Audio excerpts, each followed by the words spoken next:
আপনার বয়স যদি 40 পেরিয়ে গেছে, ইমিউনিটি পাওয়ারের ক্ষমতাটাও কমে যায়।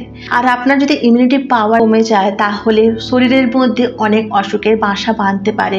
ইমিউনিটি পাওয়ার, রোগ প্রতিরোধক ক্ষমতা গড়ে তোলার জন্য সেই ভিটামিনস এবং মিনারেলস জাতীয় খাবার অবশ্যই রাখবেন, ডেলি রাখবেন। একদিন খেলাম, দুদিন খেলাম একদম নয়, ডেলি খাবারের কম বেশি করে রাখবেন। জানবো ক্যালসিয়াম সম্পর্কে। ক্যালসিয়াম খুবই গুরুত্বপূর্ণ দাঁত এবং হাড়ের গঠনের জন্য। পেশি গঠনের জন্য ক্যালসিয়াম দরকার এবং স্নায়ু সংক্রমণ বৃদ্ধি করতে হলে অবশ্যই ক্যালসিয়াম জাতীয় খাবার খাওয়া দরকার। প্রত্যেকদিন আপনাকে 1000 থেকে 1200 মিলিগ্রাম পরিপূরকভাবে ক্যালসিয়াম গ্রহণ করা উচিত। ক্যালসিয়াম কোন কোন খাবারে থাকে? দুধ এবং দুগ্ধজাত দ্রব্য, যেরকম দই থাকছে, দুধ থাকছে, পনির থাকছে, এসব খাবার থেকে পরিপূরকভাবে ক্যালসিয়াম পেতে পারেন। বাদাম জাতীয় খাবার থেকেও আপনি ক্যালসিয়াম পরিপূরকভাবে পেতে পারেন। বীজ জাতীয় খাবার যেরকম sunflower seeds, chia seeds, flax seeds, এইসব খাবার থেকেও আপনি পরিপূরকভাবে ক্যালসিয়াম পেতে পারেন। তাছাড়া গোটা দানা শস্য রাখতে পারেন, ডাল জাতীয় খাবার খেতে পারেন এবং গ্রিন লিফি ভেজিটেবল, সবুজ শাক পাতা জাতীয় খাবার আপনার প্লেটে কিন্তু রাখতে হবে, তাহলে আপনি ভরপুর মাত্রায় ক্যালসিয়াম পাবেন। যদি সাফিসিয়েন্ট না থাকে, বোন গঠনে ব্যাঘাত ঘটতে পারে, বিভিন্ন জয়েন্ট পেইন হতে পারে।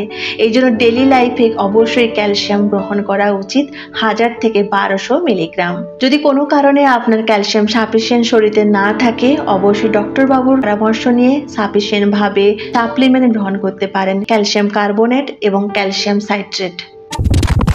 পরে জানবো সব থেকে গুরুত্বপূর্ণ ভিটামিন হচ্ছে ভিটামিন ডি।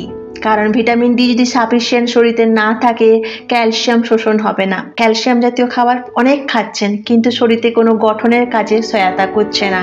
কেন বলুন তো? আপনার শরীরে ভিটামিন ডি এর অভাব রয়েছে। ভিটামিন ডি যদি আপনার শরীরে ভরপুর মাত্রায় থাকে তাহলে ক্যালসিয়াম শোষণটা হতে পারে। তাছাড়া হাড়ের বৃদ্ধির জন্য, পেশি গঠনের জন্য অবশ্যই ভিটামিন ডি যুক্ত খাবার খেতে হবে। ভিটামিন ডিটা কিন্তু সূর্যের আলো থেকে পাওয়া যায় এবং কিছু খাবার থেকে আসে।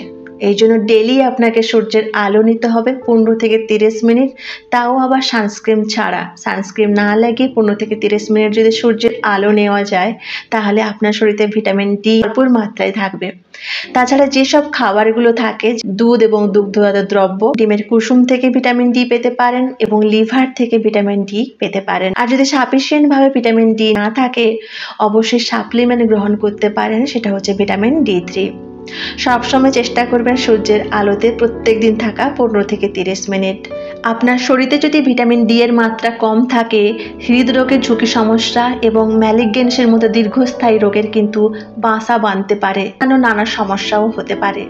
এই জন্য আপনার শরীরে ভিটামিন ডি এর মাত্রা যথেষ্ট পরিমাণে দরকার। ভিটামিন ডি খুবই গুরুত্বপূর্ণ, বিশেষ করে আপনার বয়স যদি 40 পেরিয়ে গেছে। 40-এর পরে রোগ প্রতিরোধক ক্ষমতাটা কিন্তু কম থাকে, এই জন্য ইমিউনিটি পাওয়ার বাড়ানোর জন্য ভিটামিন ডি যুক্ত খাবারও দরকার। ভিটামিন সম্পর্কে জানবো, সেটা হচ্ছে ভিটামিন B12।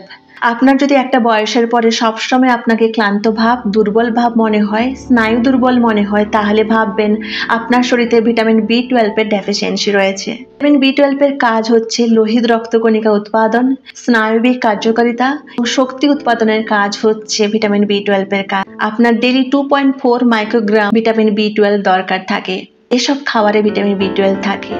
আপনি যে খাবারগুলো রাখবেন, মাছ, মাংস, দুধ এবং দুগ্ধজাত দ্রব্য, ফর্টিফাইড সিরিয়ালস, এইসব খাবারের মধ্যে ভিটামিন B12 থাকে। যদি কোনো কারণে আপনার শরীরে সাফিসিয়েন্ট ভাবে ভিটামিন B12 না থাকে, অবশ্যই ডক্টর বাবুর পরামর্শ নেবেন এবং কনসালটেশন অবশ্যই করে নেবেন, কারণ ভিটামিন B12 খুবই দরকার শরীরের জন্য, বিশেষ করে স্নায়ু গঠনের দুর্বল কাটানোর জন্য B12 জাতীয় খাদ্য গ্রহণ করা উচিত, না হলে নানা রকম সমস্যা আসতে পারে। এই জন্য সাপ্লিমেন্ট হিসেবে সাইনোকোবলামিন, মিথাইলকোবলামিন আপনি কিন্তু সাপ্লিমেন্ট নিতে পারেন, অবশ্যই ডক্টর বাবুর পরামর্শ নিয়ে। সবার লাস্টে জানবো জল পান আপনাকে করতে হবে সাফিসিয়েন্ট ভাবে। শরীরে যতটা পরিমাণ জলের দরকার আপনাকে ততটাই জল পান করতে হবে। মিনিমাম 2.5 লিটার থেকে 3 লিটার জল পান করবেন ডেলি। কেন বলুন তো? এই ভিটামিনস এবং মিনারেল শোষণই হবে না, এই শোষণটাই হয় জলের সহায়তাতে। তো এই জন্য আপনাকে সাফিসিয়েন্ট ভাবে জল পান করা অবশ্যই দরকার। বডিকে হাইড্রেট রাখে এতটাই দরকার। যদি সাফিসিয়েন্ট ভাবে জল না থাকে, ভিটামিনস মিনারেলস এর কোনো কাজই থাকবে না, সব কাজই ব্যাঘাত করতে পারে। এই জন্য সাফিসিয়েন্ট জল পান করবেন। ভিডিওটা কেমন হয়েছে জানাবেন, কোথা থেকে দেখছেন অবশ্যই কমেন্ট করে জানাবেন। সবাই ভালো থাকবেন, সবাইকে ভালো রাখবেন। নমস্কার।